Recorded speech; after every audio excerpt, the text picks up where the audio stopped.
Most people underestimate the power of internal dialogue, but neuroscience shows us that the way you speak to yourself, your internal narrative, has a profound effect on brain function. Over the next few minutes, I want to guide you through what happens when you change that narrative for just 3 days. Not a month, not a year, just 3 days. When we engage in self-directed language, things like, I can't do this, I'm not good enough, this always happens to me, we are activating neural networks associated with threat detection and negative emotional processing. These are located primarily in areas like the amygdala and parts of the prefrontal cortex. Over time, repeated negative self-talk wires these networks to become more sensitive and more dominant. This is neuroplasticity at work, but it's plasticity in the wrong direction.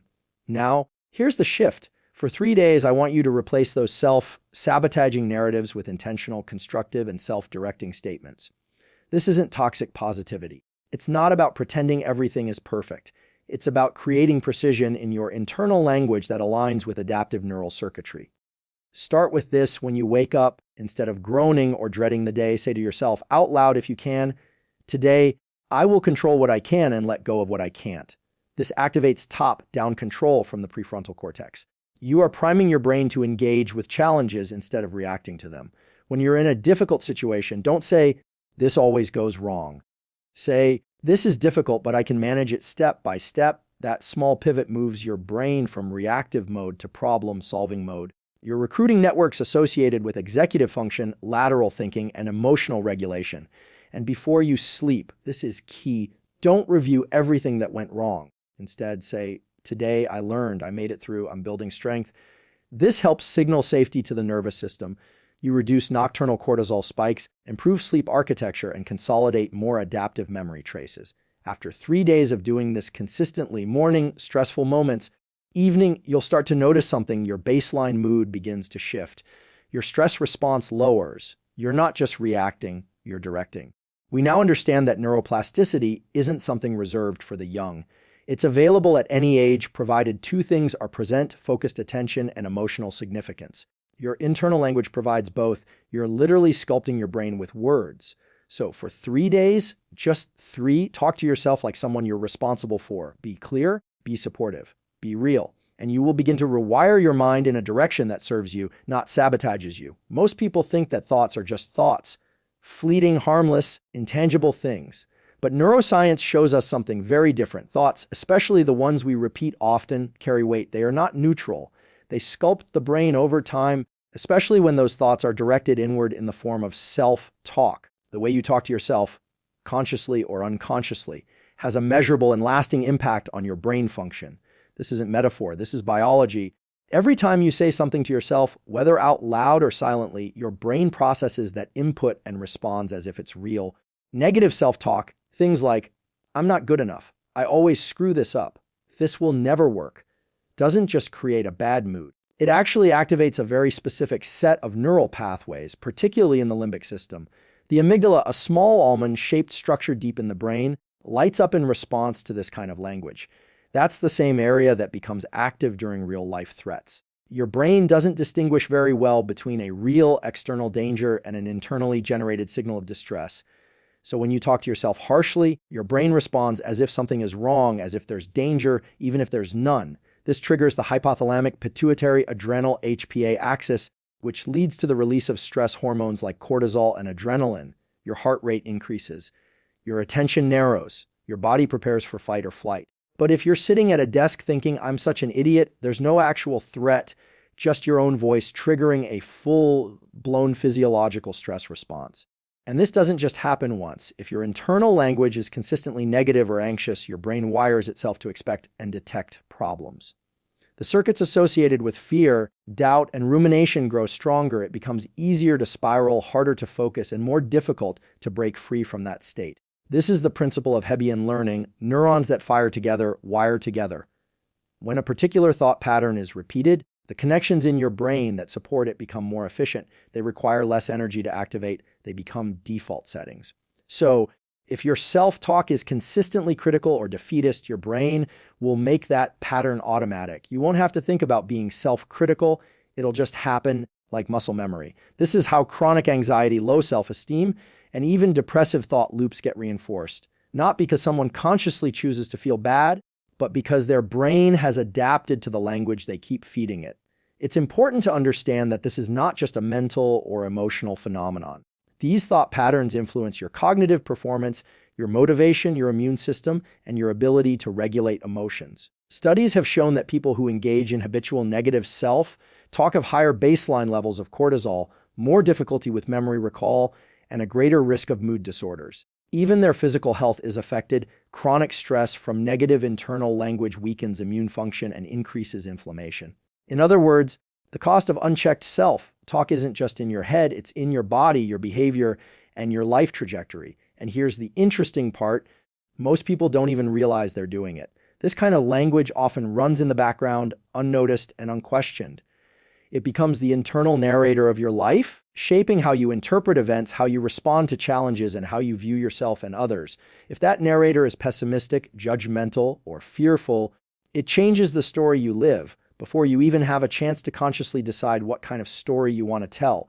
This is why awareness is the first step in rewiring the mind. You can't change what you don't notice. By starting to observe your internal dialogue, you activate the prefrontal cortex, the area of the brain responsible for executive function, decision-making, and self-regulation. This creates a space between the thought and your reaction to it. That space is powerful. It allows you to begin redirecting your language, to shift the tone from self-criticism to self-direction, from fear to problem-solving. In doing so, you begin to rewire the circuits that have been reinforced by years of unconscious self-talk. This doesn't mean ignoring problems or sugarcoating reality. It means choosing a tone and a vocabulary that supports resilience and growth. When you replace "I can't handle this" with "this is hard, but I can figure it out," you're not just being optimistic. You're triggering different neural pathways. You're inviting your brain to engage its higher order functions instead of defaulting to fear. The brain is constantly adapting, constantly reshaping itself based on input. Your self-talk is a form of input. If you change that input, you change the output. You change how you feel, how you perform, how you relate to the world. And it all starts with one simple decision to talk to yourself as someone worth supporting instead of someone to tear down. This process isn't instant. It's not magic, but it is science. And it starts with catching yourself in the moment, pausing, noticing, and then choosing a different word, a different sentence, a different tone. Do that consistently, and you begin to redirect the trajectory of your brain. You're no longer a passive observer of your thoughts. You're an active sculptor of your mind. When we talk about rewiring the brain, we are talking about neuroplasticity, the brain's ability to change its structure and function based on experience. This process is ongoing throughout life, and one of the most powerful tools to drive it is self-directed language. The way you speak to yourself doesn't just affect your mood, it literally changes your brain's wiring, and this change is not accidental. It follows specific pathways. By using intentional and constructive self-talk, you can engage the very circuits that promote emotional regulation, focus, resilience, and long-term cognitive flexibility. Most people default to reactive, automatic self-talk. It usually reflects old programming, beliefs absorbed from childhood, repeated failures, or stressful life events. When things go wrong, they say things like, "I knew this would happen," or "I always mess this up." These statements feel familiar and therefore comfortable, even though they are destructive. Each time these thoughts are repeated, the brain reinforces the neural networks that support them. They become fast, efficient, and automatic. Unfortunately, they also bias perception. The brain starts filtering experiences through the lens of that negative narrative, looking for more evidence to confirm it. This is how people get stuck in patterns that feel impossible to break. But this same neuroplasticity can be used in the opposite direction.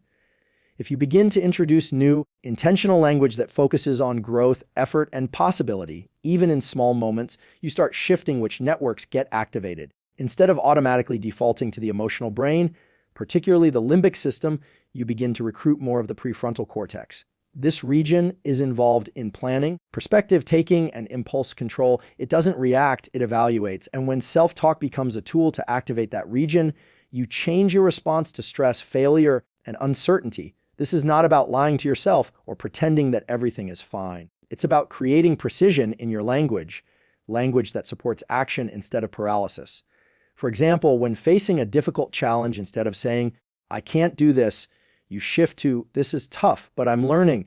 That might sound small, but in terms of brain activity, it's massive. The first statement reinforces helplessness and disengagement. It activates areas associated with threat detection. The second invites the brain to consider options and move forward. It reduces emotional reactivity and increases cognitive flexibility. That shift, repeated often enough, lays down new circuitry. What's particularly fascinating is that the brain doesn't require large amounts of time to begin this process. It requires consistency and emotional intensity. In other words, when you say something to yourself with focus and emotion, even just once, it makes a stronger imprint than 100 passive, empty repetitions. That's why language spoken in moments of high stress or strong emotion is particularly influential. If in those moments you can train yourself to speak constructively, the rewiring effect is amplified. The emotional salience enhances plasticity. Consider the example of an athlete who misses a crucial shot. A default response might be, "I'm terrible at this. I always choke." That may feel emotionally honest in the moment, but it reinforces a fixed identity. The brain begins to tie mistakes to personal failure. But if the self-talk becomes, "That was one moment, I'll correct and adjust," the brain receives a very different signal.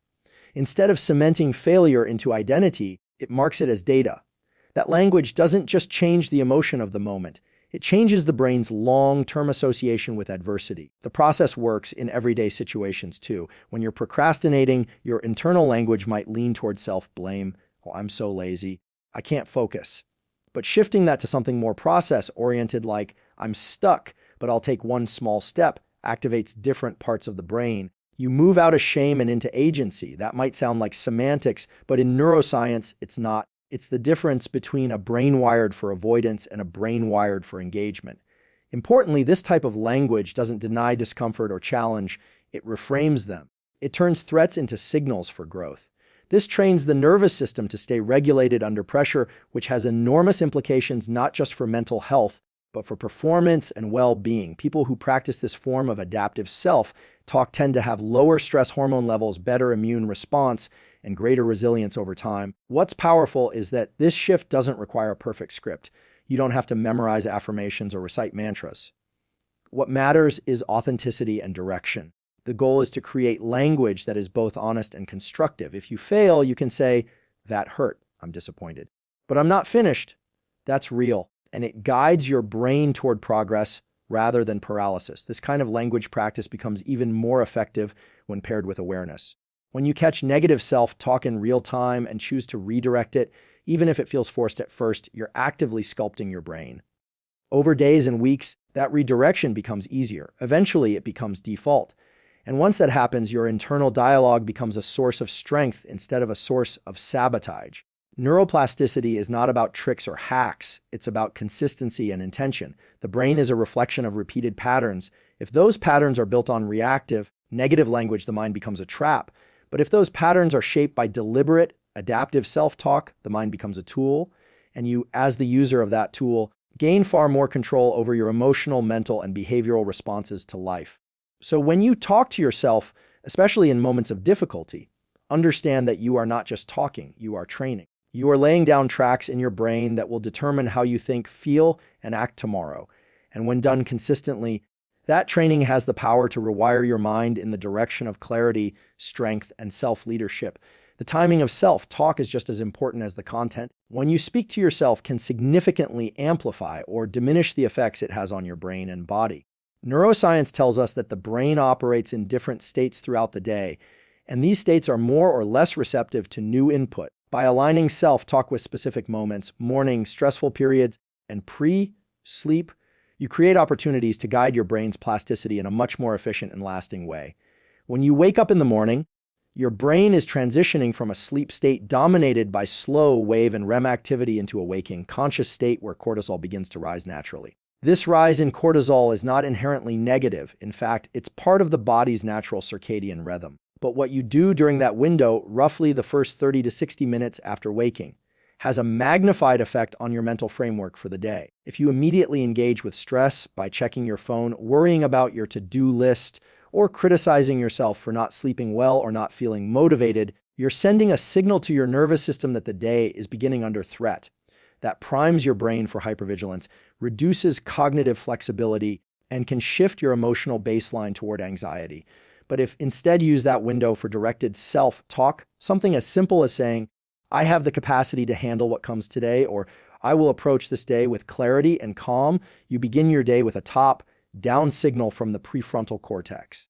That sets a different tone entirely. You're no longer reacting, you're leading. You're telling your brain which systems to engage and which ones to quiet. This matters because the early morning is when your brain is most pliable.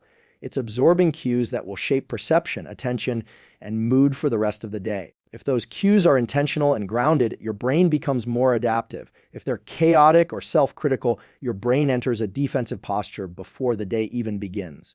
The second key window is during stress, those real-time moments where your heart rate increases, your mind starts racing, and your body tenses up. This is where most people fall into habitual self-talk that reinforces the stress itself. For example, when facing a difficult conversation or a task that feels overwhelming, people often default to thoughts like, I can't handle this, or I'm going to mess this up. The issue here is that the brain is already in a heightened state of arousal, and whatever language you use in that state becomes deeply encoded. This is because stress increases norepinephrine and dopamine in the brain, which amplifies learning. So, if your internal dialogue in those moments is negative, the brain absorbs that more powerfully than usual. It becomes part of the neural architecture. But you can flip this mechanism to your advantage. If you catch yourself during stress and instead use language that redirects attention and calms the nervous system, you can rewire the brain in real time, saying something like, "This is intense, but I've been through challenges before," or "Let's take one small action." May seem simple on the surface, but it changes your brain's trajectory. It signals the prefrontal cortex to stay online rather than shutting down. It slows down the amygdala's threat response and re-engages systems involved in planning, decision-making, and emotional regulation. Over time, the more you apply this practice during stress, the better your brain becomes at staying regulated under pressure. You're literally training resilience, and you're doing it through the timing of your self-talk. Then there's the final and often most underestimated window, the moments before sleep. This is a transitional period when your brain is preparing to shift from waking consciousness into slower frequency brainwave states. It's also when the brain begins memory consolidation, organizing the experiences and emotions of the day into long-term storage. If your self-talk in these final moments is focused on everything that went wrong, if you're replaying failures, conflicts, or disappointments, you're not just reviewing them, you're reinforcing them. Your brain treats that review as valuable and tags those experiences as important, making them more likely to be encoded into memory. That sets up a cycle where you go to sleep stressed and wake up more primed for anxiety. But you can use this moment to plant entirely different seeds. When you lie in bed, if you say something like, "I did what I could today. I'm learning. I'm still growing," you shift your nervous system into a parasympathetic state, what we call the rest and digest mode. This helps reduce cortisol, slows the heart rate, and creates a neurochemical environment favorable for deep, restorative sleep. Just as importantly, it influences what your brain consolidates as meaningful. You're essentially telling your brain, "This is the story I want to keep." Over time, this becomes your default narrative. The power of self-talk is magnified when paired with the brain's natural rhythms. You're not forcing change, you're aligning with how the brain already works. These three windows, morning, stressful moments, and pre-sleep, are not arbitrary. They correspond with biological shifts in hormones, neurotransmitters, and brainwave activity. They represent natural openings in the brain cycle where you have more influence over what gets encoded, what gets emphasized, and what gets let go. What's required is not perfection, but consistency. If you begin to show up for these three windows each day, even with simple and honest statements, you will notice change. Not just in how you think, but in how you feel, how you sleep, how you respond, and how your mind organizes reality. This is not motivation. This is neuroscience. And by aligning your self-talk with the brain's natural operating systems, you begin to build a mind that is less reactive, more focused, and far more resilient. Change in the brain doesn't have to take months or years to begin. In fact, neuroscience has shown that under the right conditions, meaningful change in neural circuits can start within just a few days. The key factor is not time alone, but intensity, repetition, and emotional engagement. When you talk to yourself with clarity and intention over a short, focused period like 3 days, you initiate powerful shifts in attention, behavior, and brain function. The process starts much faster than most people realize, and those early changes are what set the foundation for deeper, longer-term transformation. What makes this possible is the brain's natural responsiveness to focused experience. If you take 3 days and commit to observing and changing your self-talk, what you're really doing is introducing new input into the nervous system, input that contradicts the habitual negative narratives most people carry unconsciously. That new input doesn't just float on the surface, it begins altering patterns of connectivity in the brain, especially in the networks involved with thought regulation, emotional control, and self-perception. You are, in essence, re-educating your nervous system about what to pay attention to and how to interpret internal and external stimuli. Think of the brain as a system that is constantly updating its model of the world and of the self. Every thought, every piece of self-talk becomes part of that model. When you change your self-talk, especially when you do it consistently over a few concentrated days, you're telling the brain to reevaluate what is true, what is important, and what should be reinforced. For example, if your internal dialogue has historically been shaped by doubt or criticism, and you start deliberately inserting phrases like, "I can learn from this," or "I'm building strength right now," the brain receives a new message. It hears a tone of agency, effort, and direction. Over time, that tone becomes associated with your sense of self. And because the brain updates based on repeated patterns, even 3 days of deliberate practice can begin to create a new baseline. Emotion plays a critical role in this process. The brain doesn't treat all inputs equally. It prioritizes those that come with a strong emotional charge. So if during those 3 days, you connect your self-talk to real feelings, frustration, determination, hope, pain, the brain encodes that information more deeply. It tags it as meaningful. That makes it more likely to be remembered and more likely to influence future thoughts and behaviors. Simply put, emotionally honest self-talk that reflects your actual experience carries far more weight than empty affirmations. Another reason 3 days is enough to initiate change is because of attention. When you commit to this kind of practice for even a short period, you are shifting how your brain directs its focus. Normally, most of your self-talk runs in the background, automatic, unnoticed. But once you start observing it, catching it, and redirecting it, you activate the parts of the brain involved in metacognition, thinking about thinking. This includes areas like the anterior cingulate cortex and parts of the dorsolateral prefrontal cortex, which are essential for monitoring internal states and redirecting attention. The more these areas are engaged, the better you get at recognizing old patterns and replacing them with more adaptive ones. And again, this process doesn't need to take long to start having an effect.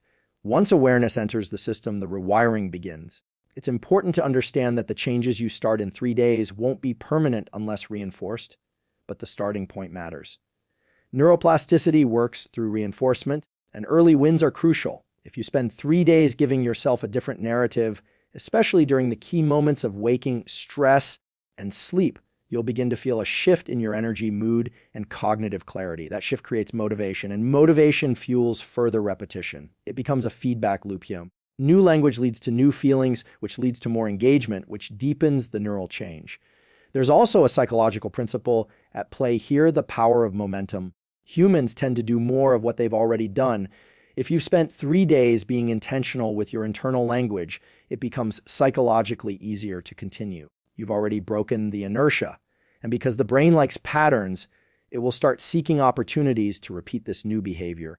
This is why many therapeutic or coaching interventions ask people to commit to a short window of full effort at the start, not because change stops there, but because that's where traction begins. This isn't about pretending you feel great when you don't.